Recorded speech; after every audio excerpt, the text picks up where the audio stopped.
ನೀರಜ್ ಈಗ ಆಲ್ರೆಡಿ ತಗೊಂಡಿದ್ದೀನಿ ಆ ಬೋನಸ್ ಪಾಯಿಂಟ್ ಅಂತ ಹೇಳ್ತಿದ್ದಾರೆ. ನೆಕ್ಸ್ಟ್ ಒಂದು ಪಾಯಿಂಟ್ ಕೊಟ್ಟು ಕಳ್ಸಿದ್ರು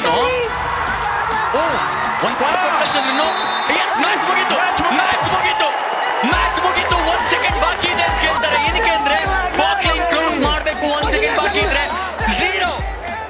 ಕೂದಲೆಳೆಯ ಅಂತರದಲ್ಲಿ ದಬಕ್ನಲ್ಲಿ ಕೇಸಿ ಟೇಬಲ್ ಟಾಪರ್ಸ್ ಆಗಿ ಉಳಿತಾರೆ. 0 ಆಗೋಯ್ತು ಸುಮಂತ್, ಏನು ಮಾಡಕ್ಕಾಗಲ್ಲ. ನೀರ್ನಲ್ಲಿ ಹೋಮ ಮಾಡ್ದಂಗಾಗುತ್ತಾ ವಿನಯ್ ಅವರ 18 ರೇಟ್ ಪಾಯಿಂಟ್ಸ್. ಕೇಳಿಸ್ಕೊಳ್ತಾ ಇದ್ವಿ ನಾವೇನ್ ಹೇಳ್ತಿದ್ರು ಕೋಚ್ ಅಂತ. ಅಸಮಾಧಾನ ಎಲ್ಲರೂ ನೋಡಿ 1 ಸೆಕೆಂಡ್ ಬಾಕಿ ಇತ್ತು ಅಂತ ಹೇಳ್ತಾ ಇದ್ದಾರೆ.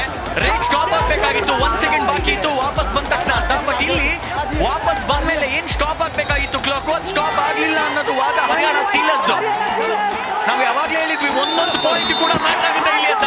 1 ಪಾಯಿಂಟ್ ಅಂತರದಿಂದ ದಬಕ್ನಲ್ಲಿ ಕೇಸಿ ಈ ಒಂದು ರೋಚಕ ಪಂದ್ಯದಲ್ಲಿ ಗೆಲುವನ್ನ ಕಾಣ್ತಾರೆ. ಅನ್ಬಿಲೀವಬಲ್ ಮಾಸ್ಟರ್ ಕ್ಲಾಸ್ ಇದು.